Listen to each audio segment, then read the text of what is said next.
disruptions. I, Randhir Kumar Gautam, on behalf of Gandhian School of Democracy and Socialism, welcome you in today's GSDS weekly dialogue on the very topic Jawaharlal Nehru and Jayaprakash Narayan. It is a great pleasure and indeed an honor to have available with us distinguished speaker, respected chair, and dear and respected friend. I welcome chair of today's session, Professor Anand Kumar, nurturer of Gandhian School of Democracy and Socialism. I welcome a speaker of today's session, Shri Ravi Visvesvaraya, Sharda Prasad, political analyst, and a deep seeker of political thought of Indian system. And I welcome discussant of today's session, Dr. Alok Bajpai, our nurturer of GSDS. I welcome Anil Nauriya, Dr.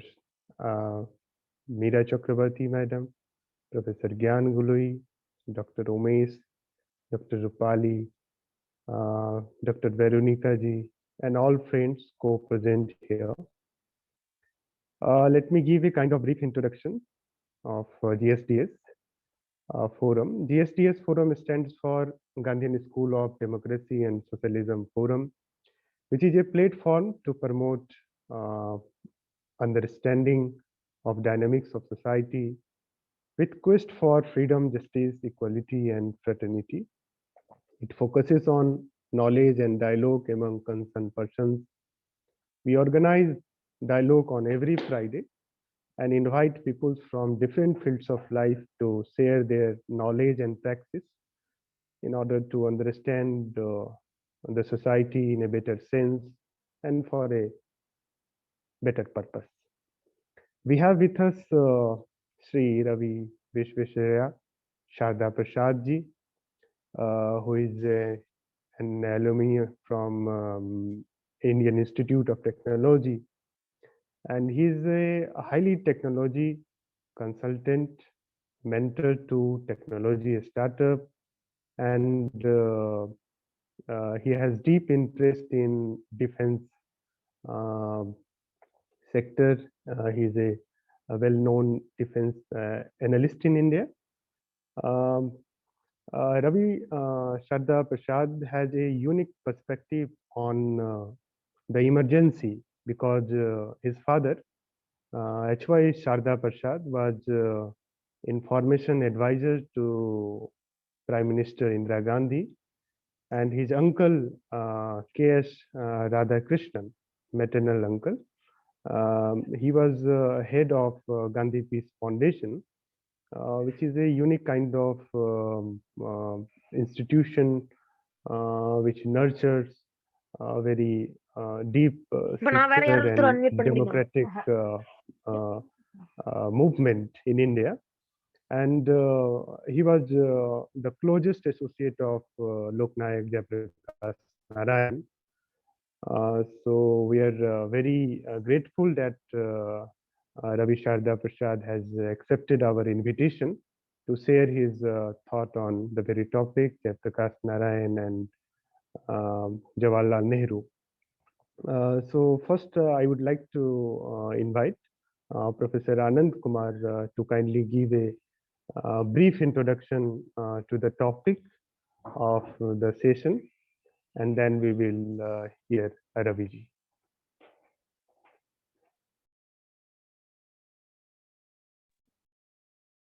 Thank you, dear Randhir Gautam ji and other colleagues at the Global Gandhian School for Democracy and Socialism Forum. This is a unique initiative to bring together concerned minds for factual and authentic conversation about various aspects of democracy and socialism in India and around the world. When I was invited by Randhir Gautam ji to preside over this special session on Nehru and Jayaprakash, And the speaker happened to be one of the few minds who saw both of them from close quarters, because Ravi ji happens to be one of the few children who grew up together with Indian democracy and the democratic journey of people of India. His father, illustrious Sharda Prasad ji, was one of the very respected persons in the power galleries of the country, who never misused his position, his access to Prime Minister and the power centers of the country. He was a judicious man. And so was uncle of Ravi ji, Radhakrishnan ji, who happened to be our guide, our mentor in many ways during the JP movement and emergency resistance. Ravi ji has created his own niche. He doesn't Shraddha Prasad ji or Radhakrishnan ji because of his own quest for truth. Discussing Nehru and Jayaprakash is like talking about Ram and Lakshman in Banavas. Jayaprakash ji always treated Jawaharlal ji as elder brother, bhai. His wife Prabha ji was taken in the household of Nehru family at Allahabad, but she became one of the closest friends of Kamala Nehru ji. And on the other hand, Jawaharlal Nehru is known to be nurturer of generation next. He had a knack to identify most talented, most promising young minds within the Indian subcontinent. And he had hobby of collecting the best brains, who later on became pioneers of socialism and democracy in their own ways. It is a great tragedy that Nehru could not continue to keep Jayaprakash and others together with him. They went their own ways. But if you look back, it belongs to that great if of Indian history. If Nehru and Jayaprakash had worked together, our nation, our people would have benefited immensely. Anyway, today is going to be an exciting evening because we'll be listening to one of the very objective minds who has no bias whatsoever, because he has already seen these debates, these discussions from close quarters as a child of a very promising, important family, and again as a concerned public intellectual of our time. I welcome Ravi ji with open arms, and I welcome all of you for an exciting evening. I request Ravi ji to start his presentation.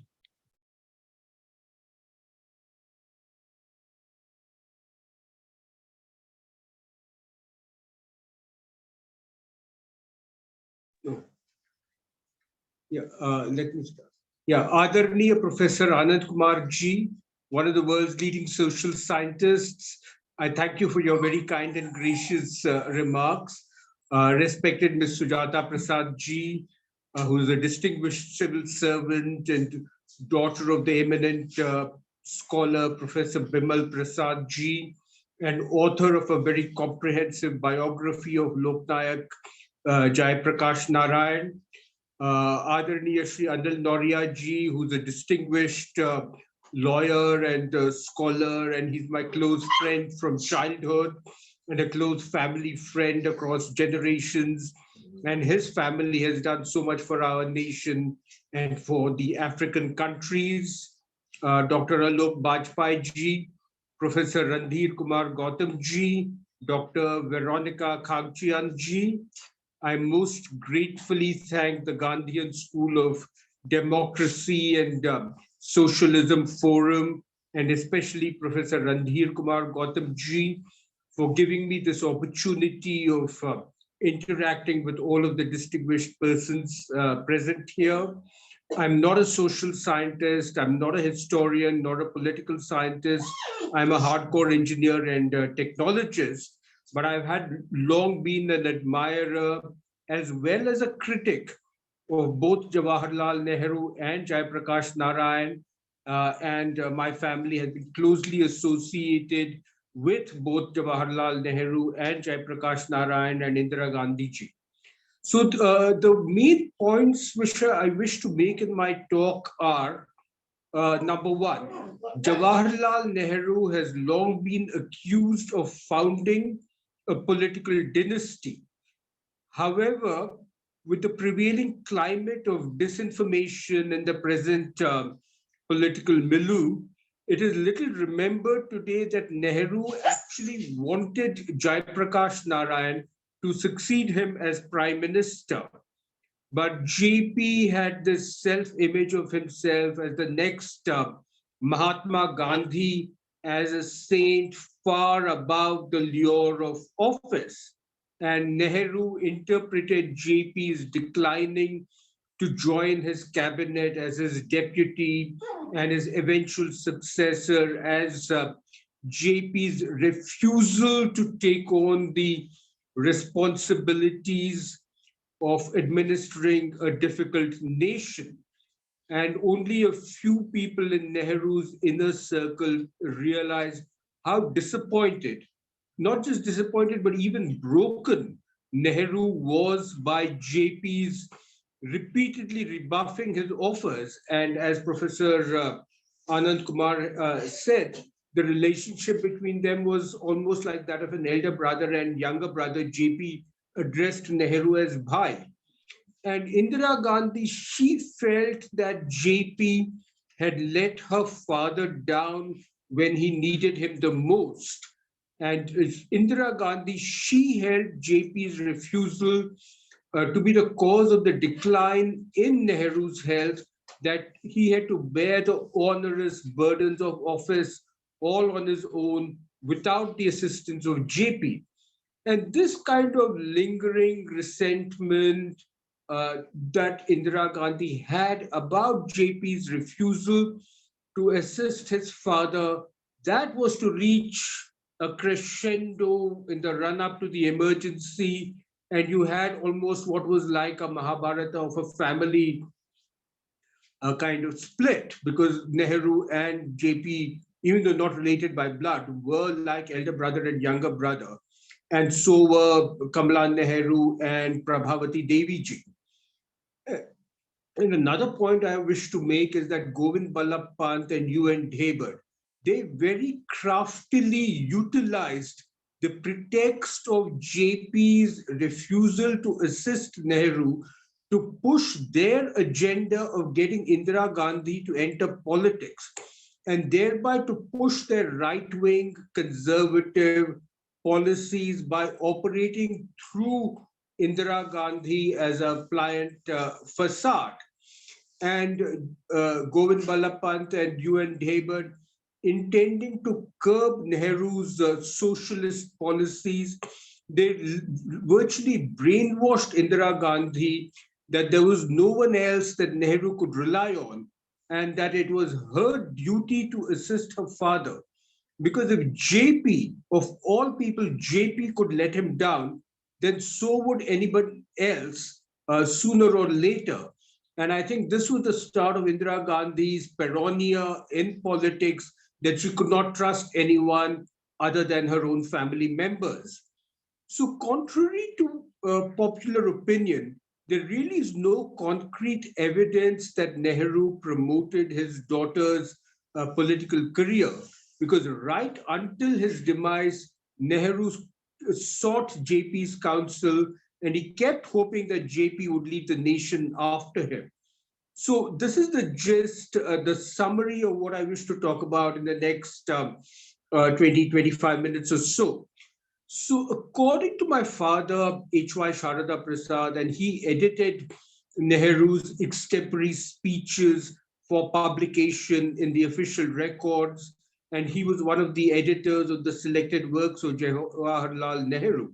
So according to my father, the self-aware and introspective Nehru, he had jotted down in a private note to himself that, and I quote, "I am cognizant that I am not infallible. My colleagues are hollow pusillanimous men of straw who lacked the courage to frankly disagree with me. And Nehru went on to add in this a private note to himself, I need someone who will fearlessly counsel me candidly when I stray and lead me back to the right path. And after his massive victory in the 1952 elections, where the Congress party won 364 out of 489 seats, Nehru publicly lamented on several occasions of the lack of a strong opposition which could offer constructive criticism of his policies, but in the national interest. And even though Nehru's cabinet consisted of stalwarts like Maulana Abul Kalam Azad, C.D. Deshmukh, T.T. Krishnamachari, Kailash Nath Katju, Rafi Ahmed Kidwai, Sardar Baldev Singh, Sir N. Gopal Swami Iyengar, Lal Bahadur Shastri, Jagjeevan Ram, V.V. Giri, Sardar Swaran Singh, Gulzari Lal Nanda, Rajkumari Amrit Kaur. Even then, Jawaharlal Nehru was well aware that none of these lineup of these very eminent people, even they were too much in awe of him to speak their minds to him frankly. And Nehru determined that the best person who would provide him candid, honest, constructive criticism was JP. And JP had already left the Congress several years ago, earlier in 1948, because he thought that Nehru was not socialist enough. There were disagreements over nationalization of banks and insurance companies and mining. So just to digress a little about how Nehru was aware that his colleagues were so much in awe of him that they were afraid to disagree with him. It was Mahatma Gandhi who had advised Nehru on 15 July 1936. And I quote from Gandhi's letter to Nehru, you feel to be the most injured party. The fact is that your colleagues have lacked your courage and frankness. The result has been disastrous. I have always pleaded with them to speak out to you freely and fearlessly. But having lacked the courage, whenever they have spoken, they have done it clumsily, and you have felt irritated. And then Mahatma Gandhi goes on to add in his letter to Nehru, I tell you, they have dreaded you because of your irritability and impatience of them. They have chafed under your rebukes and magisterial manner, and above all, your arrogation or what has appeared to them, your infallibility and superior knowledge. They feel that you have treated them with scant courtesy and never defended them from socialist ridicule and even misrepresentation. You complain of their having called your activities harmful. That was not to say that you were harmful. Their letter was no occasion for recounting your virtues or your services. They were fully conscious of your dynamism and your hold over the masses and the youth of the country. They know that you cannot be dispensed with. But I do want you not to impose the unbearable tasks of adjusting your quarrels or choosing between them and you. You are in office by their unanimous choice, but you are not in power yet. To put you in office was an attempt to find you in power quicker than you would otherwise have been. Anyway, that was at the back of my mind when I suggested your name for the crown of thorns. Keep it on, though the head be bruised. So this was Mahatma Gandhi's advice to Nehru about dealing with his colleagues. And again, after Nehru very harshly criticized the Congress government in the United Provinces in 1937, and in which his sister was the finance minister. So again, Mahatma Gandhi, he counseled Nehru's colleagues on 20th April 1937. There is no doubt that Jawaharlal is inclined to be rash. He says harsh things Sometimes he calls people names, but he knows the worth of his colleagues. Jawaharlal works with his colleagues in the belief that one day he will convert them to his view, and he hopes that his contact with them will one day change their opinions. So Nehru, it was Gandhi who told Nehru about how to deal with his colleagues, especially with senior ministers. And so Nehru had himself written about his dictatorial tendencies under the pseudonym Chanakya in Ramanand Chatterjee's Modern Review journal in November 1937.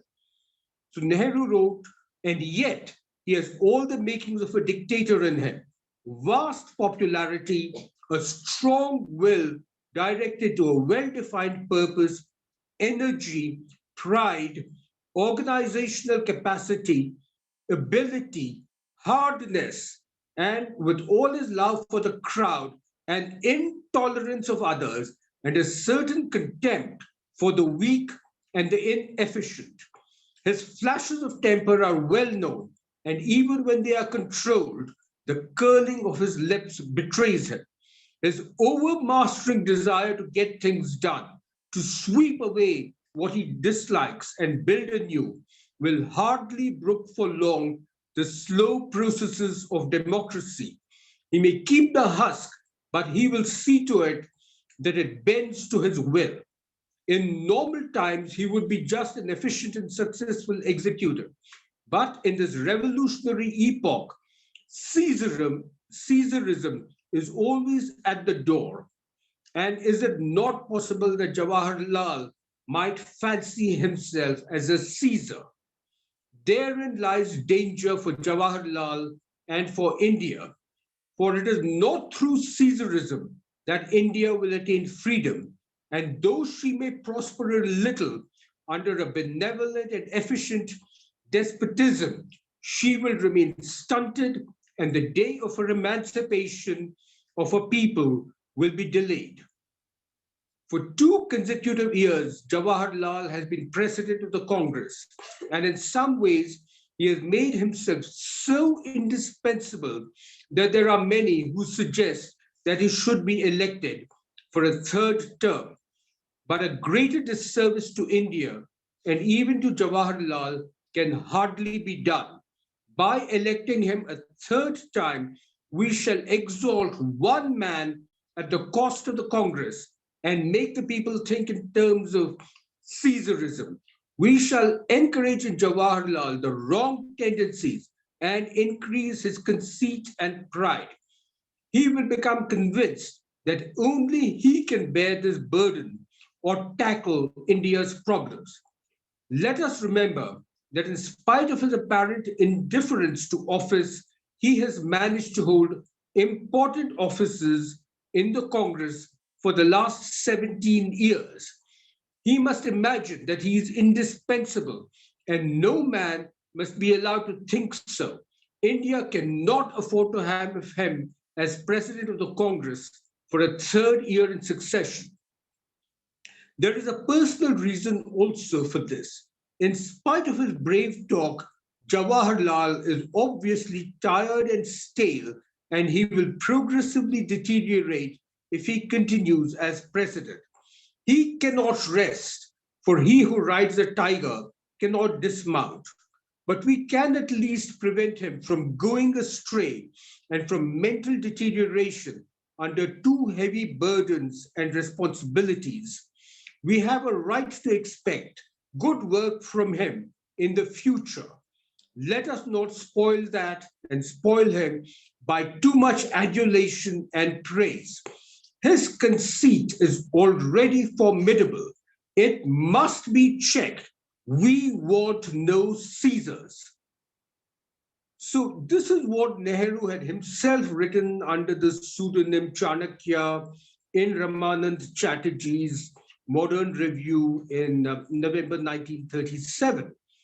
And even after Nehru took office, Abraham Michael Rosenthal, he wrote in the New York Times, Mr. Nehru's personality is a great stimulant, but it is also a great weight upon India. Mr. Nehru is the leader of the government, the leader of the majority party, the chief economic planner, the chief social reformer, the foreign affairs analyst, the chief military thinker, the man who decides everything. So according to my father, H.Y. Sharda Prasad, right from 1952, Nehru had intended to step down in 1959 when he would turn 70. And according to my father, Nehru had listed numerous criteria that his successor should satisfy.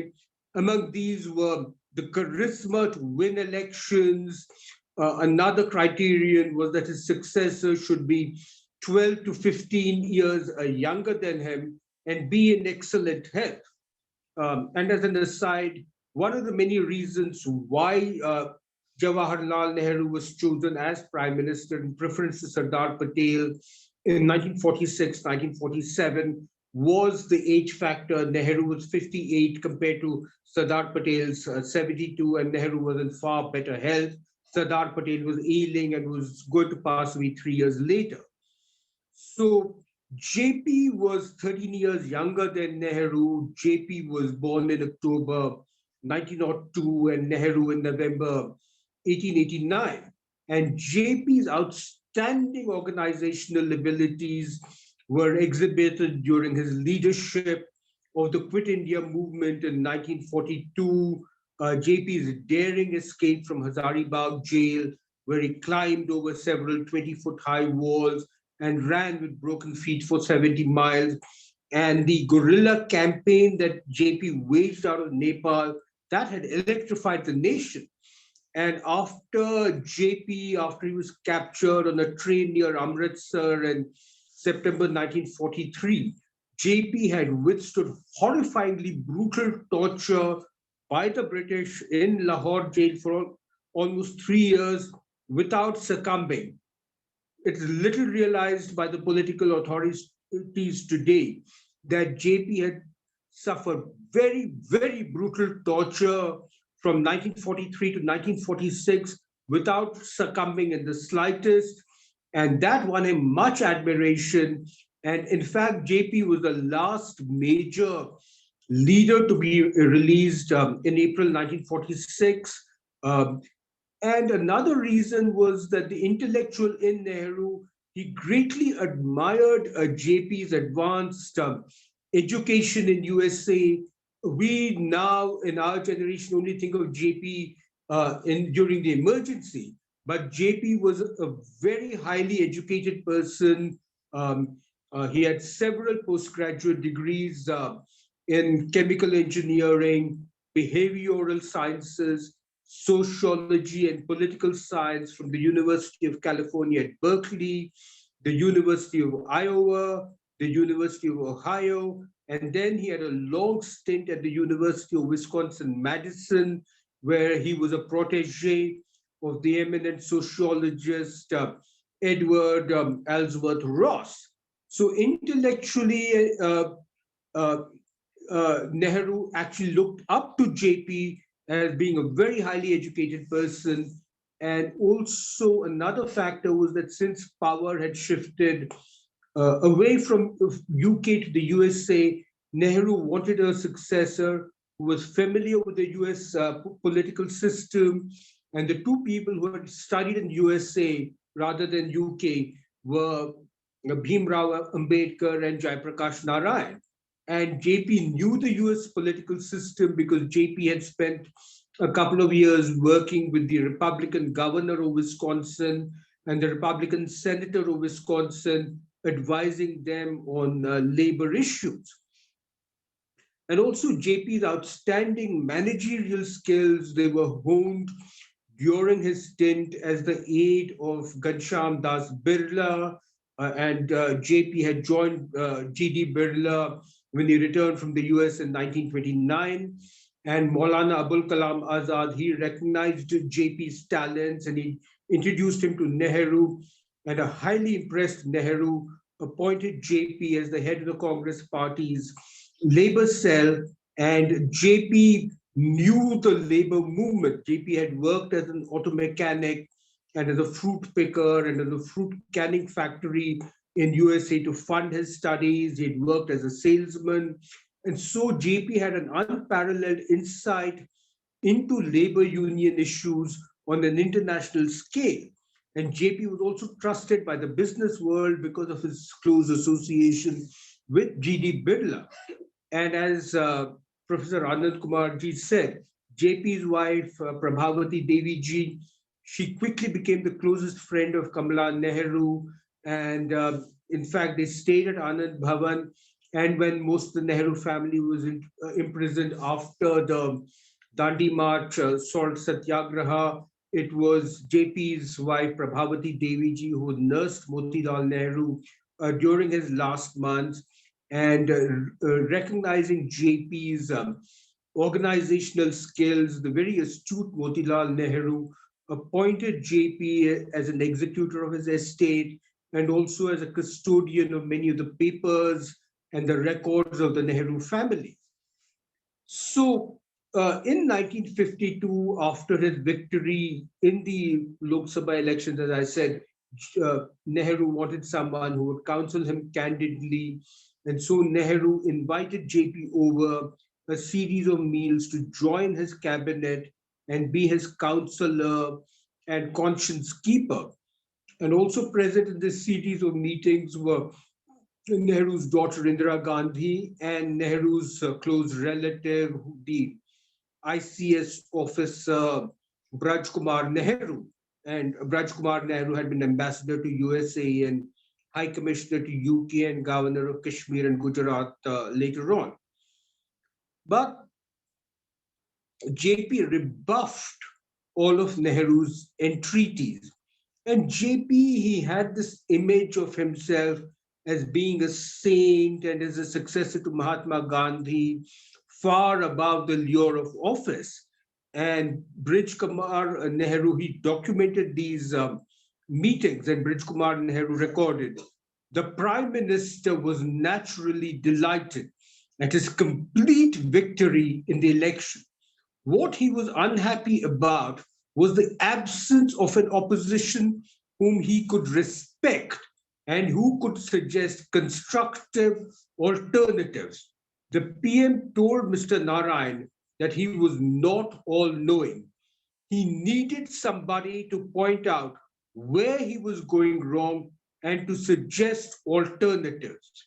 And B.K. Nehru goes on to add, his cabinet were all hollow, pusillanimous men of straw. Whatever their inner qualms were, they did not dare give voice to their misgivings. The Prime Minister invited Mr. Narayan to form such an opposition within his cabinet.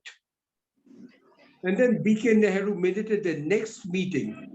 The Prime Minister asked Mr. Narayan, cajoled him, then begged him, then again tried to persuade him to perform such a role, to lead him back to the right path whenever he was about to stray. But Mr. Narayan's answer was steadfastly no.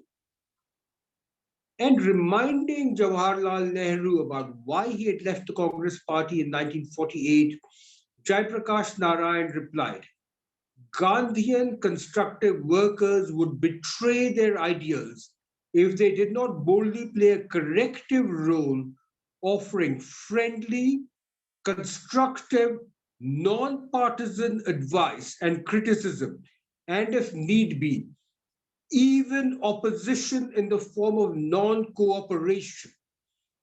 And sometime later, JP replied to Nehru, nor can eschewing of party politics mean indifference to the manner and outcome of elections. True, those who have eschewed party politics are not expected to take any partisan stand, but they may, with complete consistency, raised general political and ideological issues for the guidance of the electorate, the parties, and the candidates. And then Jawaharlal Nehru replied to JP, in India, there are all kinds of disruptive and reactionary forces. There is also the inertia of ages, and it is very easy for the inert mass to be roused by some religious or caste or linguistic or provincial or like cry, and thus to come in the way of all progress. That is the real opposition in the country, and it is a tremendously strong one. And that is what you seem to ignore completely. We have constantly to battle against it. And then B.K. Nehru summed up his impressions after the final meeting. Mr. Narayan was totally negative, not positive. He was totally destructive, not constructive. He would criticize, he would agitate, but he would not suggest any positive, constructive way to achieve what he thought required to be done. He did not, in fact, know what should, in positive terms, be done. And Nehru invited JP's Praja Socialist Party to merge itself into his Congress and to perform the role of an internal opposition.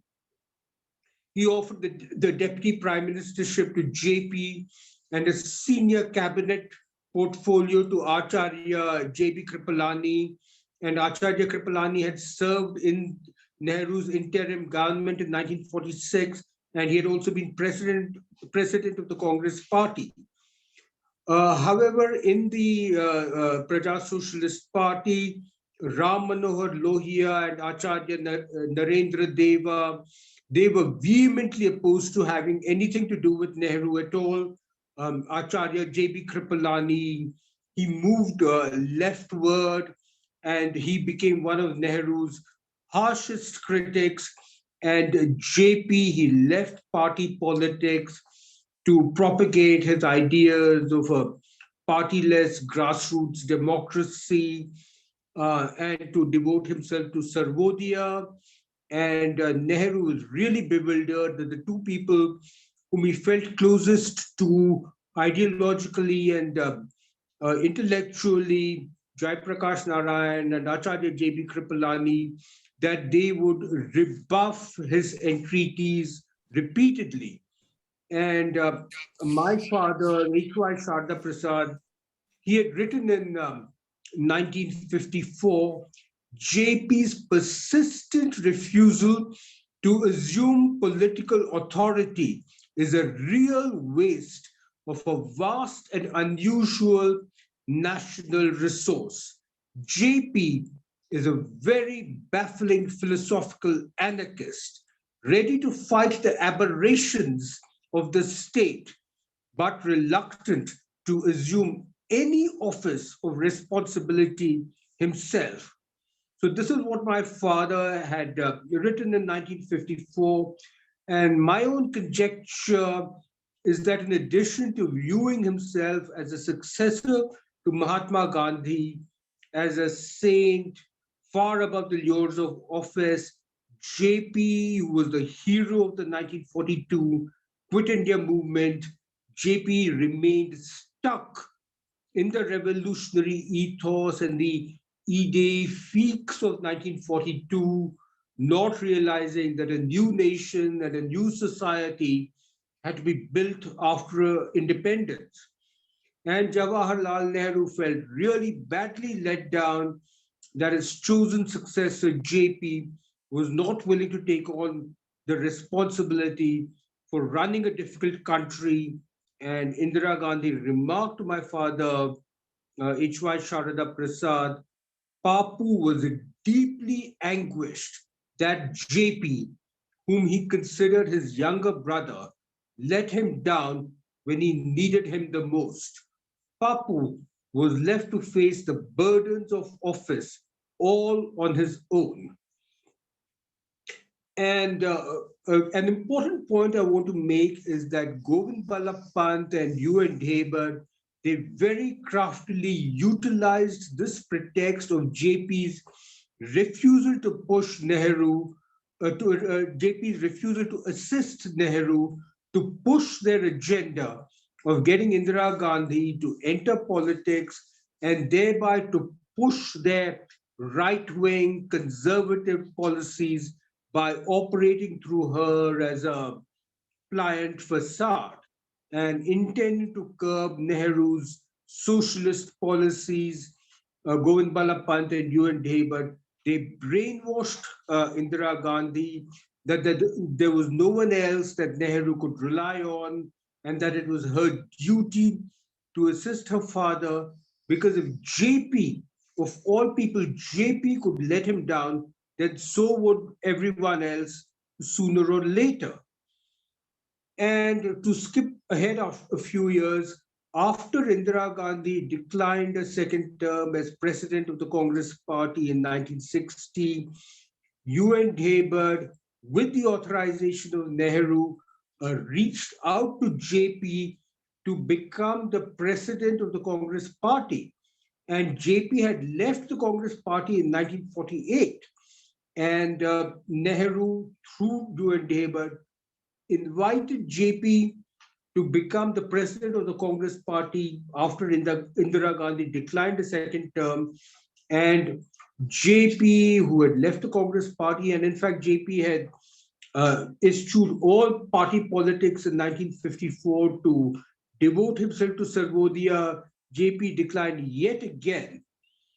And again, when President Rajendra Prasad's first term was about to end, Nehru wanted to offer the presidency of the nation to JP to succeed Rajendra Prasad as president.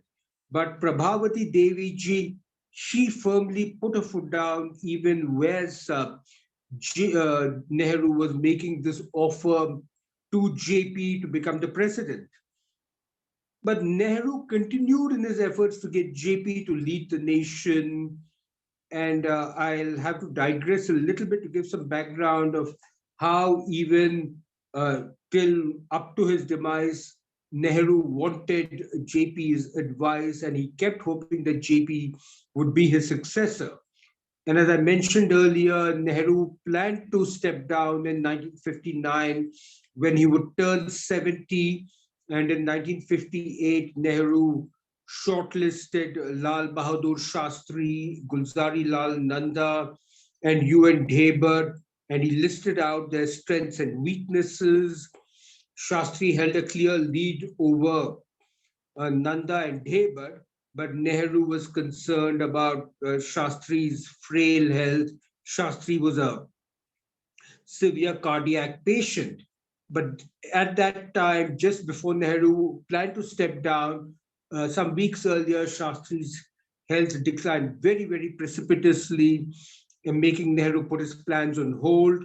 Nehru also began to feel that Gulzari Lal Nanda and UN Dhebar, that they lacked the drive and the ruthlessness which was required for the top job.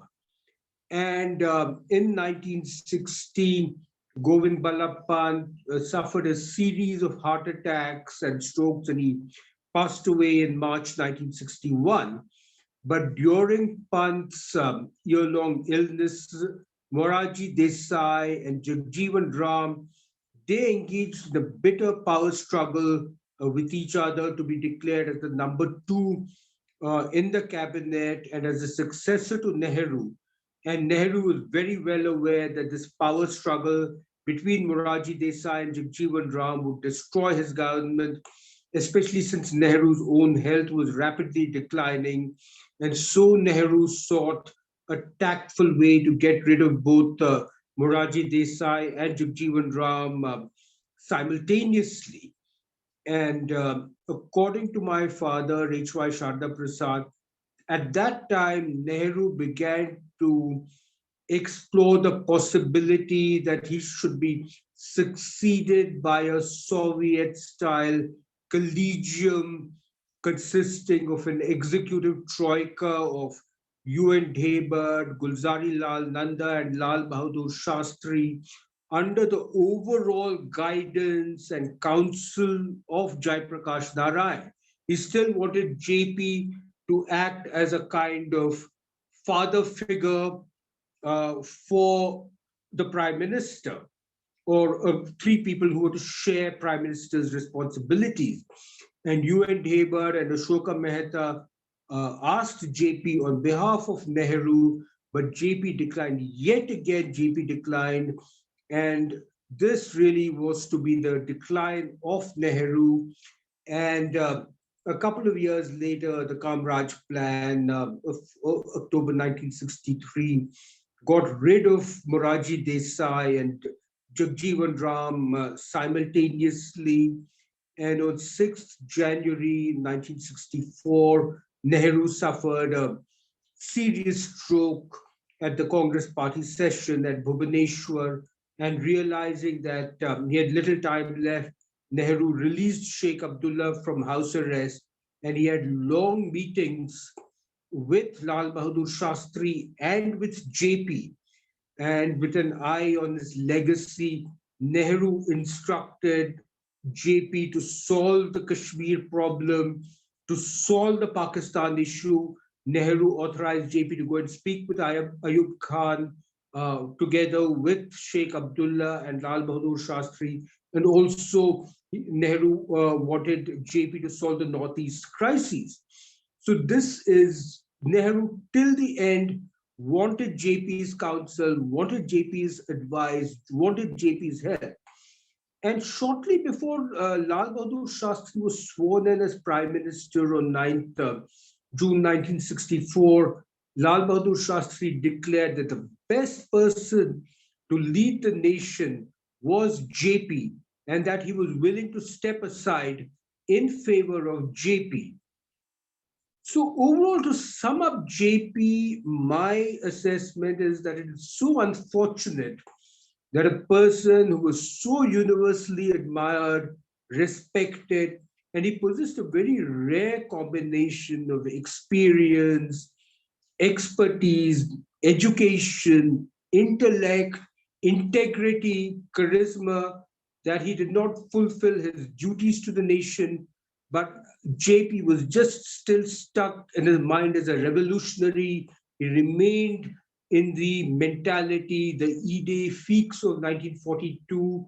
And in fact, JP wrote in 1977, after Indira Gandhi was defeated, JP wrote, "इतिहास से पूछो कि वर्षों पूर्व बन नहीं सकता प्रधानमंत्री क्या, किंतु मुझ क्रांति शोधक के लिए कुछ अन्य ही पथ मान्य थे, उद्दिष्ट थे, पथ त्याग के, सेवा के, निर्माण के, पथ संघर्ष के, संपूर्ण क्रांति के." So this is what JP wrote, and it's very, very poignant. It is worth repeating that JP, this is what JP's idea of himself was.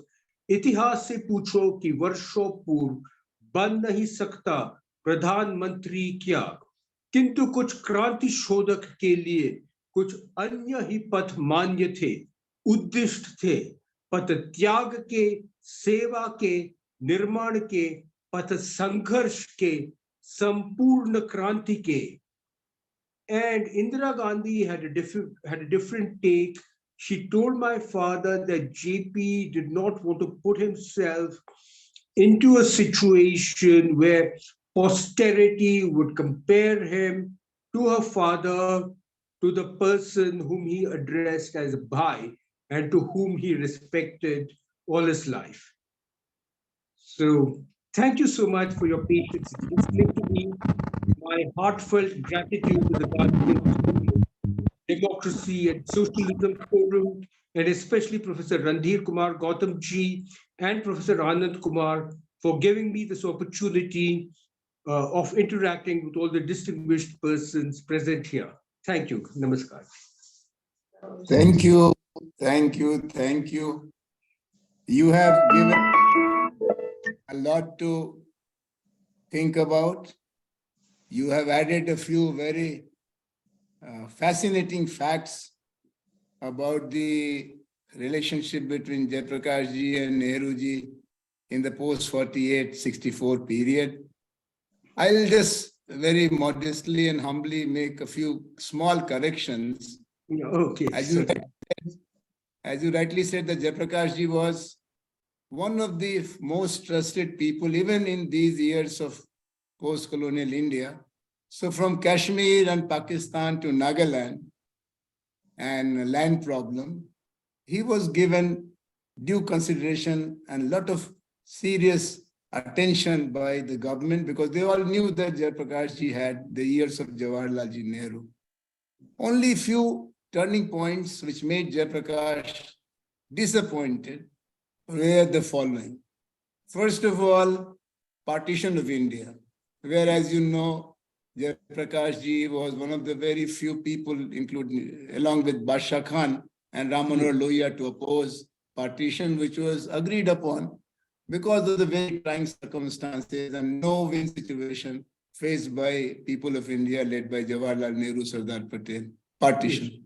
Second, when they decided to move out of the Congress party, Indian National Congress, after assassination of Gandhiji, they had put up Acharya Narendra Dev and all others who had contested on Congress ticket as a moral position that no, we were given this chance by the people of India as Congress candidate. We are no more with Congress, so we must resign our seat. And when they contested again, Narendra Dev was particularly humiliated by Pant and others by using Hindu card, bringing a sannyasi, Baba Raghav Das, and the ground on which they campaigned was that Narendra Dev is not a believer and he's an atheist. And Narendra Dev did say that, yes, I don't believe in God. I think that this has to be understood very clearly. And Narendra Dev was defeated and Jawaharlal ji was presiding over the party in a very silent. This studied silence was very hurtful. Yes. Then the issue of a few foreign policy initiatives, where on Hungary, Jawaharlal ji and Jayaprakash ji saw in two different directions. But you very rightly and very honestly presented the profile of Nehru-Narayan relationship in the period of 48 and 64, to the extent that even people like Lohia had blamed Jayaprakash ji of being very soft, very persuadable, because Jayaprakash ji always maintained a Lakshman Rekha in dealing with Jawaharlal Nehru as the Prime Minister. You're very right that this part of history has to be understood a little more objectively. Indira ji failed to understand it, but people like you will help us in rereading and kind of revisiting this part of very fascinating partnership and also, of course, protest politics. You know that Jayaprakash ji had proposed reconstruction of Indian polity in 1959, and which was treated as a very utopian approach, though Jayaprakash ji thought that he is trying to develop the Gandhian notion of village republic and decentralization. Finally, I had the privilege of asking Jayaprakash ji about a slogan which was very popular in our generation. And I said that, Jayaprakash ji, hum log nara lagate hain, Gandhi, Lohia, Jayaprakash, Jindabad, Jindabad. And Jayaprakash ji said, like a grandfather, oh, what an absurd slogan. Kahan Gandhi ji aur kahan main aur Lohia. तुम लोगों को ऐसा नारा नहीं लगाना चाहिए. गांधी जी बहुत बड़े इंसान थे, बहुत बड़े, और हमने उनसे बहुत कुछ सीखा है. And this poetry, Ravi ji, was written during the imprisonment, not after the victory. Oh, okay. Sorry, my mistake. It's prison diary, but that doesn't change your argument and the basic thrust of this very fine presentation. Now I request Randhir ji to conduct the conversation by allowing a few others for question and answer. Thank you. Thank you. Yeah, yes, thank you. It was written in this prison diary, but published later on when he came out. That's what I meant. Yeah. Thank you. Thank you, Professor Anand Kumar and Ravi ji. It was a enriching and informative session. And of course, Nehru and JP, both of them were pole apart in terms of their political and social ideologies and praxis. Yet they were intimately connected with each other. And the metaphor that we use, Ram and Lakshman, of course, Lakshman was also part of Ram's sadhana. So deepening democracy and uh, empowering the non-party movements in India was also a kind of emancipatory work which Jayaprakash Narayan done in India. So it was very enriching session. And for, of course, Professor Anand Kumar has also played a role of discussion. So अब मैं अपने doctor आलोक जी को निवेदन करना चाहता हूँ कि वो कुछ डिस्कशन की भूमिका में और कुछ ज्ञानवर्धन बातें करें। डॉक्टर आलोक जी यूं तो गांधी के ऊपर काम किए हैं, लेकिन जयप्रकाश के साथ पंडित जवाहरलाल नेहरू के कामों को लेकर हमेशा से आकर्षण रहा है। तो डॉक्टर मैं प्रोफेसर रणधीर गौतम का शुक्रिया अदा करूंगा कि उन्होंने मुझे कुछ कहने का मौका दिया है और ऑनरेबल रवि विश्वेश्वरैया शारदा प्रसाद सर ने जो बातें नेहरू की अपनी इच्छा जेपी को लेकर जो थी और भी तमाम बातों को जो रखा है उसमें मैं मोटे तौर पे उनसे एग्री ही करता हूं, लेकिन कुछ चीजें मैं कहने से पहले जो मेरे गुरु थे बिपिन चंद्रा, उन्होंने ये जेपी मूवमेंट और इमरजेंसी पर एक किताब लिखी थी और everybody knows that Bipin's view point about JP movement and emergency was it not in a very popular sense this side or that side way, and he in a way criticized both JP and also Indira Gandhi for imposing emergency, and he was of the view that JP was not entirely correct when he gave the slogan of JP movement in such an extremist sense that even the elected government himself itself was being attacked from all quarters of the country. And on the other side, Indira ji was also not correct while imposing emergency, because there was only 6 months left in next general election, and she could have resigned and let the people would decide that whose position was more correct. But after all this, even Bipin Chandra highly admired JP as a person and as a person of a very high character. And now I am I'm quoting from the book what he said about JP was widely respected by people and the intelligentsia for his integrity, idealism, indomitable spirit, and high moral stature, and disinterest in political office, having turned his back on several opportunities that came his way. Many saw him as an idealist and visionary, and as an embodiment of fearlessness, sincerity, sacrifice, and selflessness. He was known for a simple lifestyle, personal incorruptibility, um, love for the country and its people, and a lifelong commitment as a socialist and Sarvodaya leader to the establishment of a just and egalitarian and more humane society. He had also never shied away from taking up sensitive and unpopular issues of the day. Many considered him, as the Magsaysay Award citation put it, as the conscience of a people.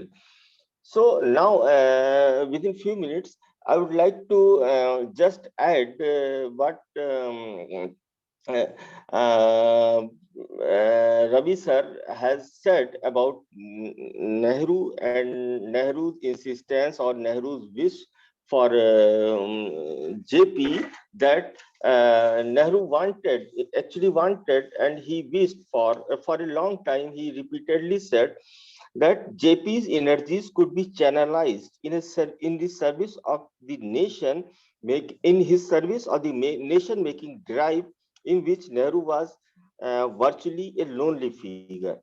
But the issue was an ideological one.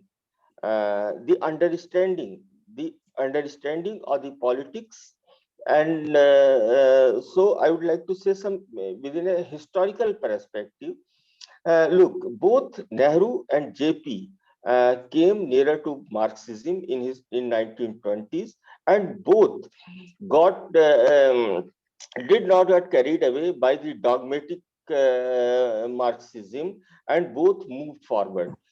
Nehru also did not believe that the solutions of Indian uh, uh, problems lie in communism, and likewise JP. And both, in a way, were in search of an Indianized version of socialism. The difference came in the 1930s onwards, that Nehru believed that the essence of socialism could be incorporated in a national party like Congress, and JP also in late 30s and early 40s, before partition also, JP also believed that the socialist orientations and all those trends could be Congress was not against all those socialist trends. JP was also of the same opinion. But after 1948, when CSP departed from Congress, a new situation emerged, and in which I think the basic core issue was, ideological issue was, the character of Indian state. Most of the Gandhians, Sarvodayis, believed that the Indian, may I get permission to say that they read Gandhi in a literal sense and could not differentiate Gandhi's writings, which were at the times of a colonial state and Indian state. So there was a difference. They believed, they thought that the state and political power in itself is a dirty kind of thing. So they always wanted to disassociate from the political power and government structures and all those things. And Nehru, on the other hand, believed that India has got independence, and it is an historical occasion for making of a new India. So the nation making derives so many institutionalization of democracy and other things need to be done in a concerted effort. And in that exercise, that efforts, Nehru wished that JP could come with him, as JP was, as Sir said, he was really a very able person in so many things. And other just was a last point, that there was a utopian abstractism in JP's political philosophies. He did not I would not say he did not try, but he did not focus on some concrete political practices, concrete political programs, and making a distinction between contradictions point of view, the main contradictions and sub contradictions kind of thing. So in this way, the political philosophy of JP did not got the results which he himself desired, and in the due course of Indian political practices and so on. So thank you, Randhir, for giving me this opportunity. Thank you, Alok ji. Dear and respected friend, we are also running out of the time, but we have distinguished persons. I would like to invite them. First, some of her insights about, and then we'll hear from Rajini ji. Thank you, ma'am, for joining.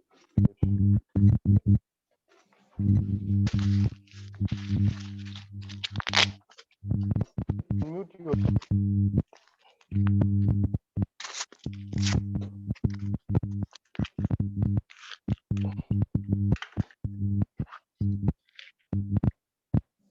There is a glitch. Actually, we could not hear what you said. Yes, yes. Please share some of your thoughts. Oh, my thoughts. I'm too new to this. I just wanted to say a hello to all of you people and a great heartfelt namaskar to all of you. I would definitely share my thoughts in the next coming episodes of all what you people are. And very thoughtful people, a great group. I'm so happy to be a part of you all. After Baiji passed away, I have refrained myself from most of these kind of things. I've not been active in anything.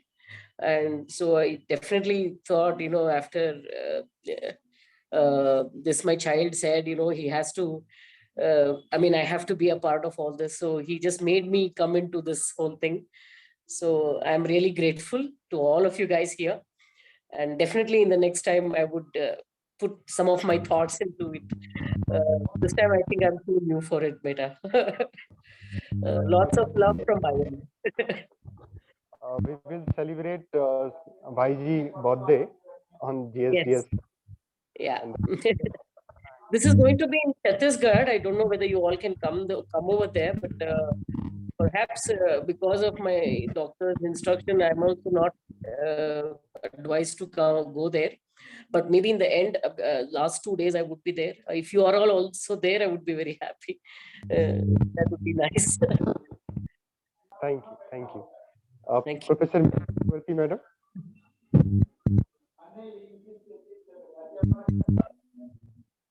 Yes, Meera Chakravarti, madam.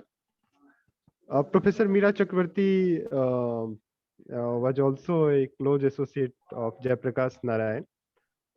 Yes. Thank you, Randhir and GSDS, Professor Anand Kumar, and Professor Prasad's talk was very enriching. I was just trying to ask Professor Ravi Visvesvaraya ji that whether there is a kind of a concern about the binaristic epistemology here with JP, because JP in his initial years was a staunch Marxist, and the ideology of the the labor or the hierarchical ideology, which is so much part of Marxian studies, ultimately asking this as stateless politics.